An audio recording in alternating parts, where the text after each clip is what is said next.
अंश और हर में भाग दे देते हैं।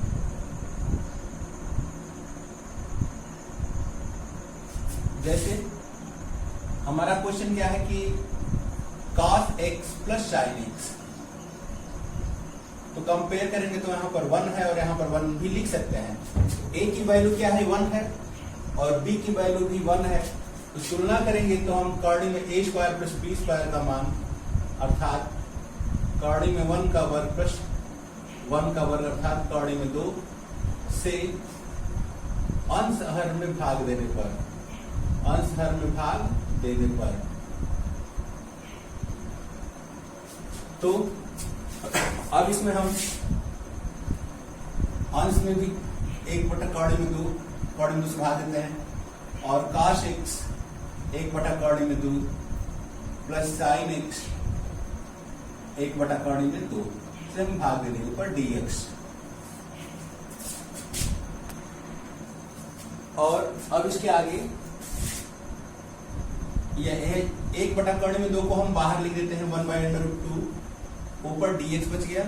आज इसको हम क्रम से cos x और इसको sin 45 भी लिख सकते हैं 45 डिग्री, या π/4 sin 45 का मान, प्लस ये sin x cos 45, 1 बटा कॉर्डी में 2 cos 45 लिख दिया और यहाँ पर sin 45 लिख दिया गया।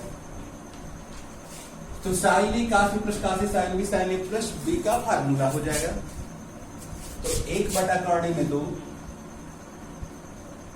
dx, ये sin x प्लस π/4 का फार्मूला हो जाएगा। अब ये ऊपर 1/√2, sin को ऊपर ले जाएंगे तो cosic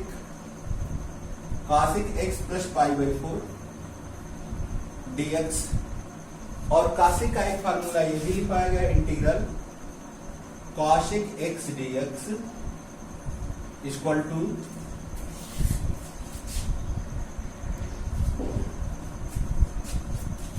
log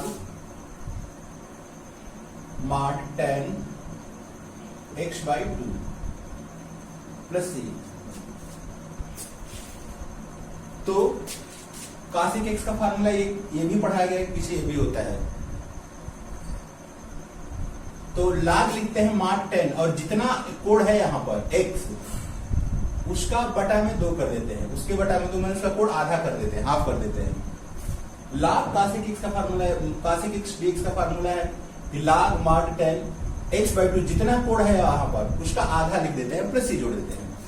तो यहाँ पर देखते हैं 1 बटा कॉर्डी में तो हम उतार देते हैं, log mod tan, और ये जो भी कोण दिया है इसका आधा करेंगे, दोनों का आधा करेंगे, तो x का आधा x/2 और π/4 का आधा π/8 mod प्लस c, ये हमारा आंसर हो जाएगा। बस यही ध्यान देना है, जब भी हर a cos theta plus b sin theta के रूप में है तो तुलना करके a, यहाँ पर a का मान 1 है और b का मान भी 1 है कंपेयर करने पर, अर्थात कॉर्डी में a square plus b square का मान निकालेंगे तो इतना आ जाएगा, उससे आंसर में भाग देंगे तो मान में प्रभाव नहीं पड़ेगा।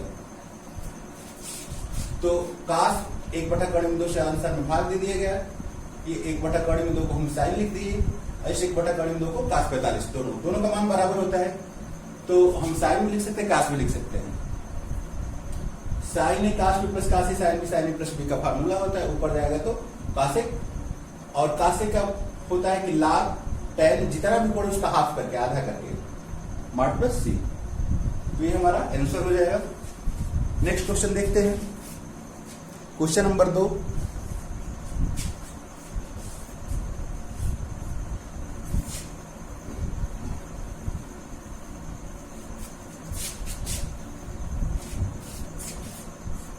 क्वेश्चन नंबर 2 दिया है integral dx upon 2 sin x plus cos x का होल वर्ग, 2 sin x plus cos x पूरे का होल वर्ग। अब dx, इस ब्रैकेट में से हम cos x कॉमन ले लेते हैं, कॉमन लेंगे तो कॉमन बाहर भी लिखा है, कॉमन पर भी घात लिखते हैं, तो घात हमारा कॉमन पर भी लिखा जाएगा और बाहर इसमें ब्रैकेट में भी घात रहेगा। तो कॉमन पर भी हम इन दोनों में कॉमन लिए हैं, तो cos x कॉमन लेंगे, लेकिन घात कॉमन पर भी लिखा जाएगा अर्थात cos स्क्वायर x। और कॉमन का मतलब सीधा सीधा भाग, यहाँ पर 2 sin x बटा में cos x और प्लस cos x बटा में cos x। कॉमन हम कुछ भी ले सकते हैं, जो कॉमन लेते हैं उससे भाग देते हैं। या इसको हम ऊपर ले जाकर sec स्क्वायर x dx और इसको हम 2 sin बटा cos को लिख सकते हैं tan x और प्लस cos से cos कट जाएगा तो 1 होल पर। और हम मान लेते हैं कि माना t equal to 2 tan x plus 1, तो dt अपॉन dx बराबर 2 sec स्क्वायर x, या sec स्क्वायर x dx का मान निकालते हैं तो 1/2 dt। तो sec स्क्वायर x dx को हम लिखते हैं 1/2 dt अपॉन, इसको हम t माने हैं पूरा का तो t स्क्वायर, या ऊपर जाएगा तो इसको लिख सकते हैं t पर -2 dt, या एक घात जोड़कर 1/2, इसका एक घात जोड़ेंगे तो t पर -1 अपॉन -1, या -1/2 इसको बटा में t लिख सकते हैं। अब t को हम क्या माने हैं ये देख लिया जाए, -1/2 और t का मान क्या है 2 tan x प्लस 1 और प्लस c, ये हमारा आंसर हो जाएगा। क्वेश्चन नंबर 2 हो गया। अब नेक्स्ट क्वेश्चन देखते हैं।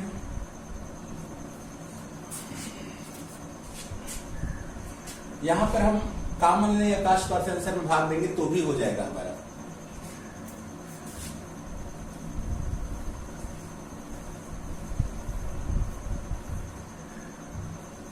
क्वेश्चन नंबर 3 है integral dx upon 1 plus cos square x, dx upon 1 plus cos square x। तो हम चाहें तो हर में से, इसको ब्रैकेट में कर लिया जाए, हर में से cos स्क्वायर कॉमन ले लिया जाए, या यह भी कर सकते हैं कि cos स्क्वायर से आंसर हर में भाग दे दिया जाए।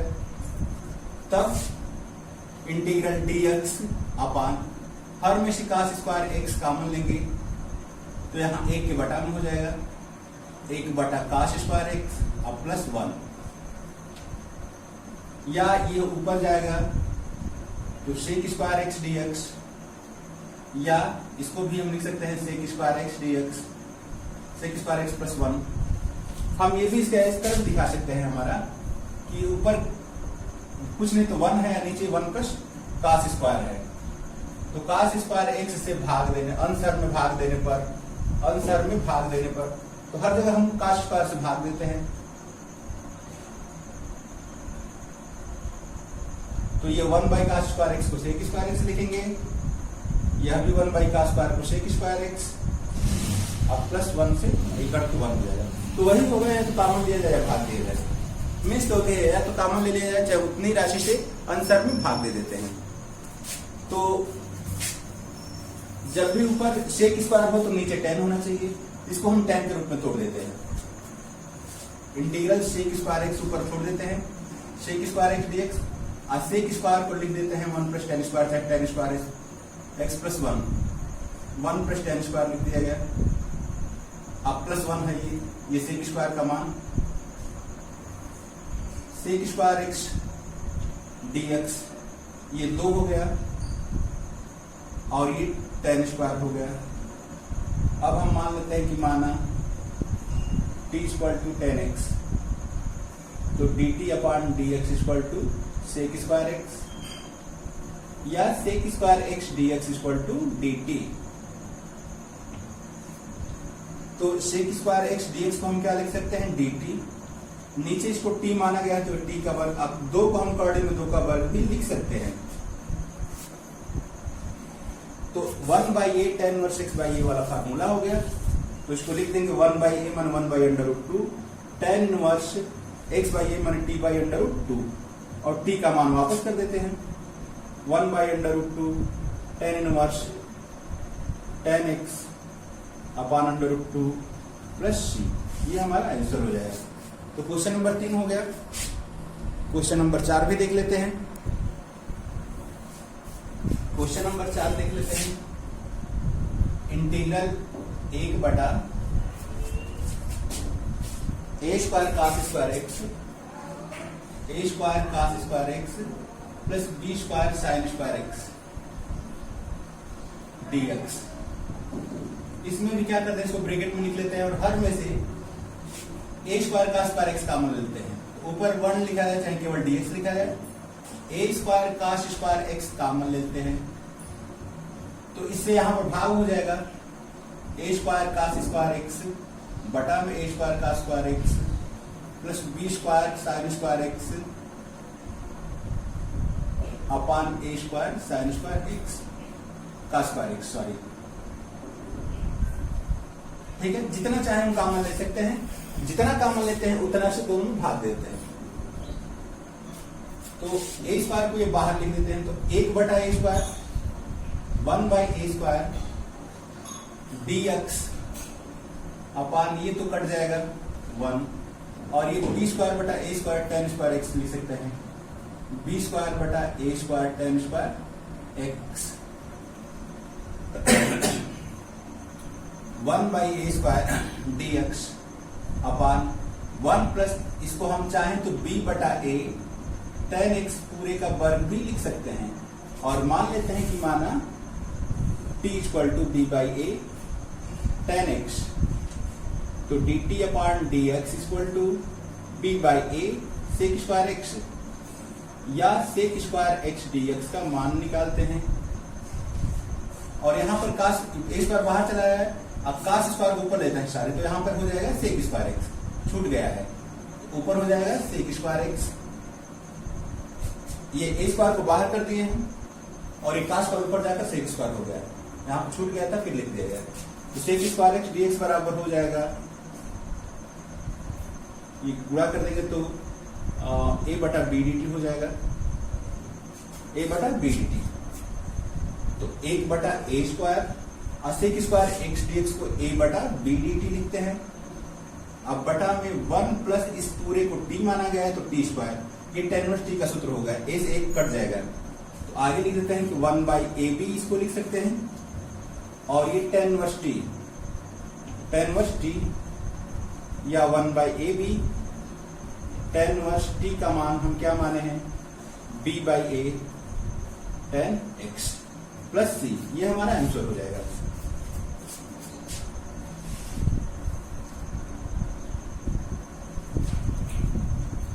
तो इसमें हम क्या की, कास का कॉमन लेकर फिर अब सेक और tan के पद में बदल दिए, सेक और tan के पद में बदलकर हल किया जा सकता है। जब भी हर में tan हो ऊपर सेक हो तो tan को मान लेते हैं, सेक स्क्वायर निकल जाएगा, या हर में केवल कास हो ऊपर साइन हो तो कास को मानते हैं, साइन निकल जाएगा। इसी प्रकार इसको चेंज करके हम हल करते हैं। तो आज हम इतना ही देख पाएंगे क्योंकि वीडियो लंबा हो जाएगा तो अपलोड होने में प्रॉब्लम होगी, तो इसके आगे आप लोग क्वेश्चन को हल कीजिएगा, जो नहीं आएगा फिर नेक्स्ट डे में बताया जाएगा। तब तक के लिए धन्यवाद।